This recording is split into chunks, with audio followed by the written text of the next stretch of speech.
மின்னல் ஒளி வண்ணம் பெறும் விதத்தில் 2 மாதத்திற்கு 500 யூனிட்டுக்குள் பயன்படுத்துவோருக்கு 200 யூனிட் மின்சாரம் இலவசம். பெண்களின் பாதுகாப்பை உறுதிப்படுத்தும் நவீன சிங்கப்பெண் சிறப்பு காவல் படை. கடுமையான நடவடிக்கையுடன் போதை ஒழிப்பு சட்டம்.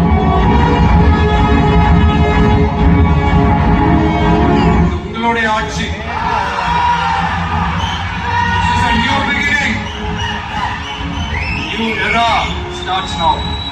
தேர்தல் வாக்குறுதி ஒவ்வொன்றாக நிச்சயம் நிறைவேற்றுவேன் என உறுதியளித்த மறுநாளே பள்ளி, கல்லூரிகள், கோயில்கள், மருத்துவமனைகள் அருகில் இருந்த 717 டாஸ்மாக் மதுபான கடைகளை உடனே மூட முதலமைச்சர் அவர்கள் உத்தரவிட்டார்.